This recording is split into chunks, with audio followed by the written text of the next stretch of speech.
We're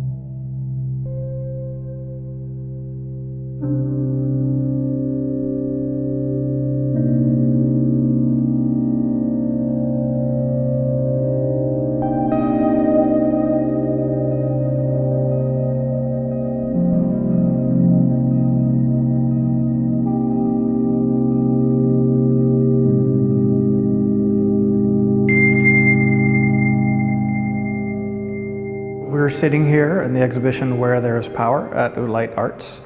The title of the show is drawn from the title of a piece in the show by Antonia Wright and Ruben Millares, which in turn is drawn from a famous quote by Michel Foucault: "Where there is power, there is resistance."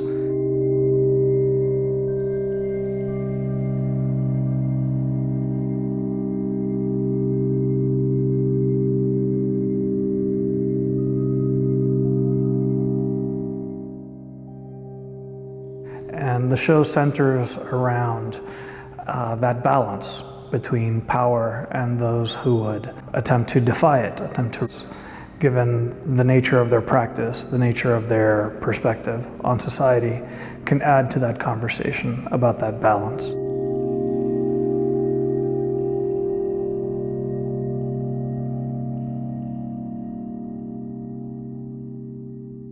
So when we first started talking about this show last summer, we were still in isolation. We still were stuck in our homes, unable to go out into the world, and all these things were happening around us.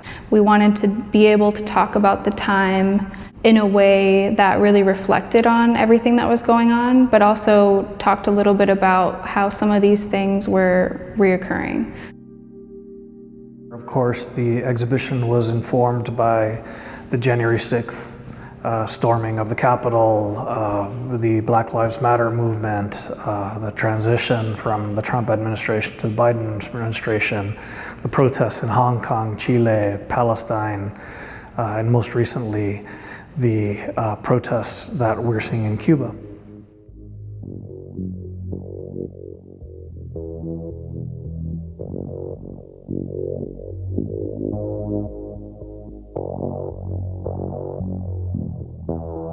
For me, one of the strongest ties through all the works and all the artists in the show is the power of the personal. I think sometimes we think of power as this greater system that doesn't always interject or intersect with our lives. And for all these artists, we see how power intervenes with them personally, whether that be through the work being about them and their family, whether that be through a lived experience, whether that be repercussions that come after the work is made, or whether that just be the amount of time of their life they're giving to the work that they're making.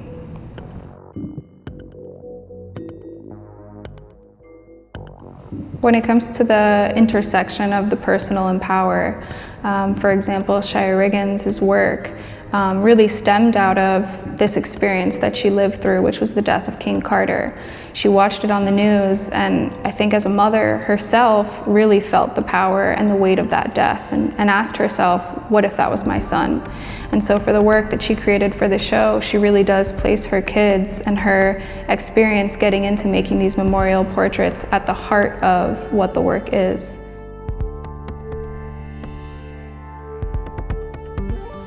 I think all of the artworks in the show relate to power in very different and unique ways.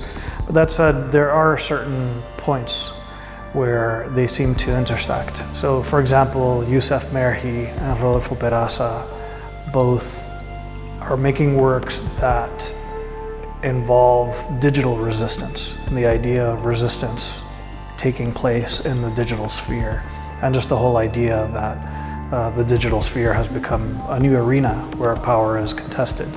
And for Yucef Merhi, living in Venezuela, he intercepted the emails of Hugo Chavez from the day he was elected up until 2004, when he no longer had access.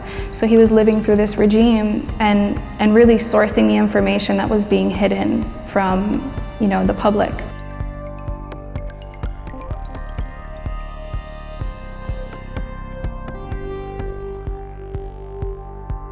Somebody like Tony Vázquez-Figueroa, Agustina Woodgate, their respective works center around the relationship between power and resources, the control of resources. For Jose Álvarez, he was acting as a conceptual artist playing this medium Carlos for 15 years of his life. He was investing into this work, this body of work that he accumulated.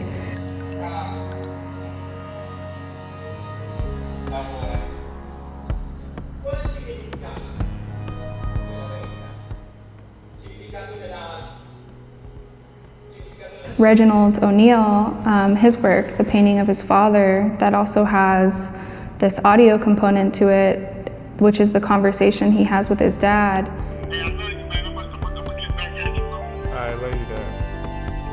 I think his work really turns power on its head.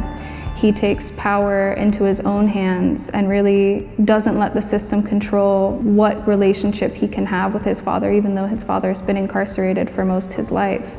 So his practice and his work is almost reshaping what that power is and where it's held.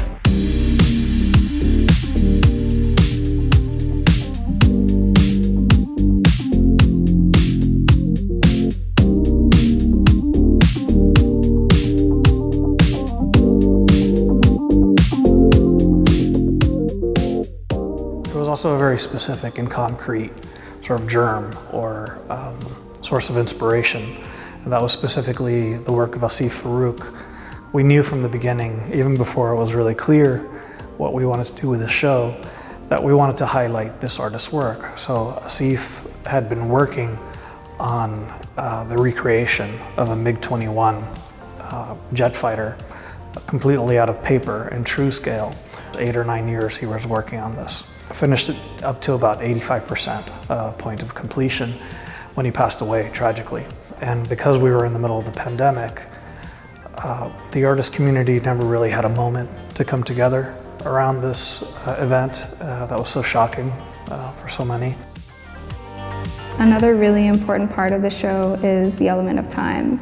Not only are artists making works that they're making for a year, 2 years, 8 years, 10 years, but there's also time in the conception of the work.